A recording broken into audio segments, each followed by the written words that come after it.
बच्चों, चलिए प्रश्न को देखते हैं। प्रश्न है हमारे पास, एक गुब्बारा जो सदैव गोलाकार रहता है का परिवर्तनशील व्यास 2/3 गुणा 2x प्लस 1 है, तो गुब्बारे का आयतन की परिवर्तन की दर x के सापेक्ष हमें ज्ञात करनी है। प्रश्न के हमें 4 विकल्प दिए हैं A, B, C, D, जिनमें से हमें एक सही विकल्प का चयन करना है। चलिए सर्वप्रथम हम प्रश्न के लिए मुख्य अवधारणा लिखते हैं। मुख्य अवधारणा में किसी भी वस्तु का या किसी भी फलन का किसी के सापेक्ष परिवर्तन की दर किस प्रकार ज्ञात करते हैं उसे हम समझते हैं। तो माना हमारे पास कोई फलन है y बराबर fx का, हमें y बराबर fx का x के सापेक्ष परिवर्तन की दर यदि हमें ज्ञात करनी हो, x के सापेक्ष परिवर्तन की दर ज्ञात करने के लिए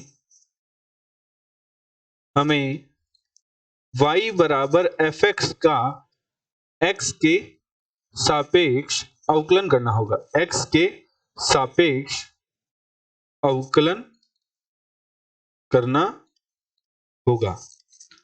तो जब हम x के सापेक्ष अवकलन करेंगे तो हमारे पास dy बटा dx प्राप्त होगा f डैश x के।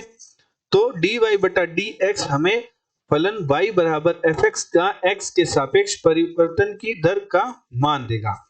अतः प्रश्नानुसार प्रश्न में हमें कहा है कि एक गुब्बारा है जो सदैव गोलाकार रहता है एवं उसके व्यास के परिवर्तनशील व्यास है, उसका मान हमें दे रखा है d बराबर, यदि गोले का व्यास d है तो हमें मान दे रखा है d का 2/3 2x प्लस 1। तो चूंकि हम जानते हैं कि यदि व्यास d है तो त्रिज्या यदि r है तो त्रिज्या एवं व्यास के मध्य संबंध होता है r बराबर d बटा 2 के। तो हमारे पास त्रिज्या का मान प्राप्त होगा 2/3 गुणा 2x प्लस 1। तो हमारे पास त्रिज्या का मान प्राप्त होगा 1/3 गुणा 2x प्लस 1।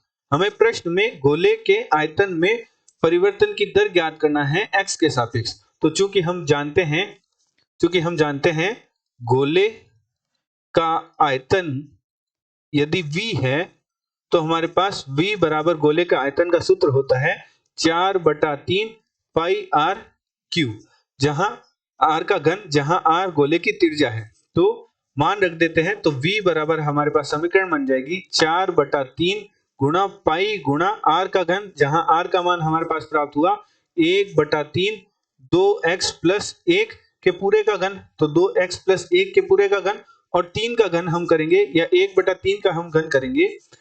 इसे हम कुछ इस प्रकार लिख देते हैं 1/3 का घन। तो हल करके v का मान हमारे पास प्राप्त आएगा 4/3 की घात 3 की घात 4 हो जाएगी, क्योंकि 3 की घात 3 और 3 की घात 1 3 की घात 4, जिसका मान हमारे पास होता है 81 पाई 2x प्लस 1 की घात 3। इसे हम समीकरण 1 नाम दे देते हैं। तो यह हमारे पास आयतन प्राप्त हो गया, परंतु हमें निम्न आयतन का x के सापेक्ष परिवर्तनशील आयतन ज्ञात करना है। तो हम समीकरण 1 का x के सापेक्ष अवकलन करते हैं।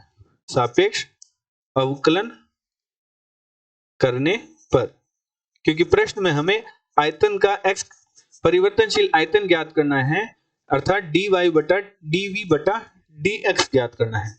तो हमारे पास समीकरण 1 का जब हम x के सापेक्ष अवकलन करेंगे तो बाएं पक्ष का x के सापेक्ष अवकलन करने पर dv बटा dx प्राप्त हो जाएगा, एवं 4/81 गुणा पाई, फिर हम 2x प्लस 1 का अवकलन करेंगे तो हमारे पास अवकलन कुछ इस प्रकार होगा 4/81 गुणा पाई, जो कि एक अचर राशि है, वह बाहर रहेगी, और 2x प्लस 1 की घात 3 का अवकलन करेंगे हम x की घात n के मानक सूत्र की सहायता से, जो कि होता है nx की घात n माइनस 1।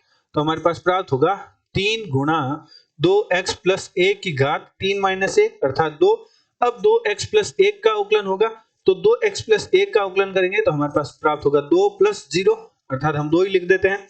तो 3 को 81 काटे तो 27 बार कटेगा, और 2 की गुणा 4 से करेंगे तो 8 आ जाएगा। तो हमारे पास dv बटा dx का मान प्राप्त होगा 8/27 गुणा पाई गुणा 2x प्लस 1 का वर्ग। तो चलिए प्रश्न के विकल्प देखते हैं। हमें गोले के आयतन में x के सापेक्ष परिवर्तन ज्ञात करने को कहा था, जो कि हमारे पास प्राप्त हुआ 8/27 गुणा पाई गुणा 2x प्लस 1 के पूरे का वर्ग, जो कि हमारा सी विकल्प है। तो हमारे प्रश्न का उत्तर हुआ सी। आशा करते हैं आपको प्रश्न का हल समझ आया होगा। धन्यवाद।